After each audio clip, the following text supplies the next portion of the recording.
Hello good morning friends. வாங்க இன்றைக்கி நம்ம எம்வி விலாக்ஸ் ஆஃப் மலர்விழி சேனலில் பார்க்க போகிறது சூப்பரான டேஸ்டியான ஒரு சட்னிங்க.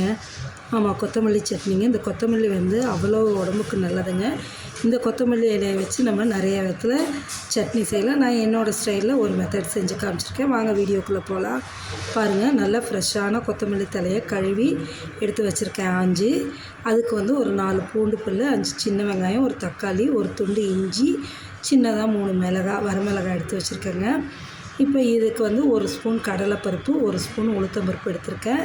இப்போ நம்ம என்ன பண்ணுறோன்னா, ஒரு வானலை வச்சுட்டு ஒரு 2 ஸ்பூன் எண்ணெய் ஊற்றி அதில் இந்த கடலைப்பருப்பு உளுத்தம்பருப்பை போட்டு நல்லா கலர் மாறுற வரைக்கும் வறுக்கணுங்க.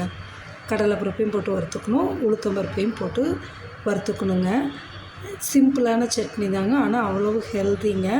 கொத்தமல்லி இலை சுகர் உள்ளவங்களுக்குலாம் ரொம்பவே நல்லது.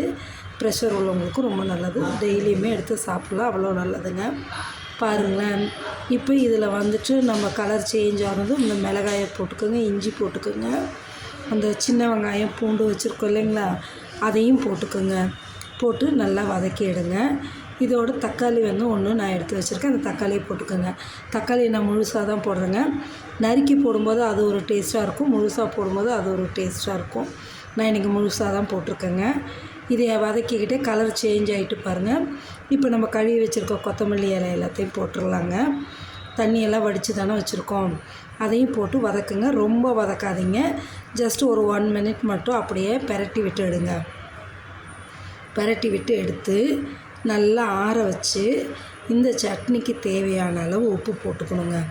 போட்டு மிக்ஸி ஜாரில் அரைச்சாலும் அரைச்சிக்கலாம், இல்லை அப்படின்னா அம்மியில் அரைச்சாலும் அரைக்கலாம். நான் இன்றைக்கி மிக்ஸி ஜாரில் தான் அரைக்க போகிறேங்க.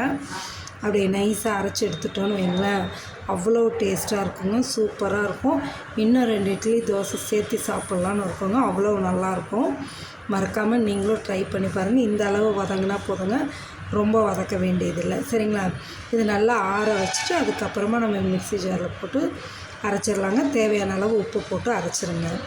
முடிஞ்ச அளவுக்கு எல்லா இதுலேயும் நம்ம கருவேப்பிலை சேர்த்துற மாதிரி கொத்தமல்லி தலையும் சேர்த்துக்கிறது உடம்புக்கு நல்லதுங்க.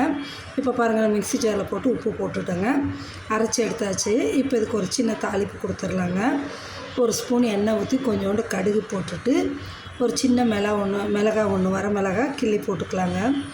கிள்ளி போட்டு அதுவும் வறுத்து வந்ததும் நம்ம அரைச்ச சட்னி எடுத்து ஊற்றிக்கலாங்க. ஊற்றிட்டு எடுத்து அப்போ உடனே அடுப்பை ஆஃப் பண்ணிவிடுங்க. சட்னியை ஊற்றுனதுமே அடுப்பை ஆஃப் பண்ணிவிடுங்க. ஏன்னா நம்ம ஆல்ரெடி வதக்கியாச்சு, அதனால் இது சட்னியை வதக்கணுன்னு அவசியம் இல்லை. அப்படி சட்னி அந்த சூடாக இருக்க எண்ணெயில் மட்டும் ஊற்றிட்டு உடனே கேஸை ஆஃப் பண்ணிவிட்டு எடுத்துக்கலாங்க.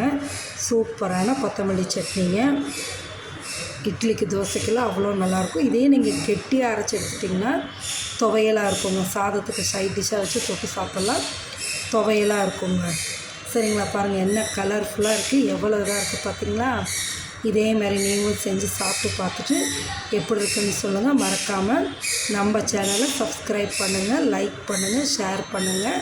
உங்கள் ஃப்ரெண்ட்ஸ் அண்ட் ரிலேட்டிவ்ஸ்க்கு ஷேர் பண்ணி விடுங்க. சூப்பராக நான் இன்றைக்கி என்ன பண்ணியிருக்கேன்னா, தோசைக்கு தான் வச்சுருக்கேங்க. இந்த தோசையும் கொத்தமல்லி சட்னியும் அவ்வளோ டேஸ்ட்டாக இருந்தது. நீங்களும் செஞ்சு சாப்பிட்டு பார்த்துட்டு எப்படி இருக்குன்னு மறக்காமல் கமெண்ட் செக்ஷனில் சொல்லுங்கள். ஓகே, தேங்க்ஸ் ஃபார் வாட்சிங் ஃப்ரெண்ட்ஸ்.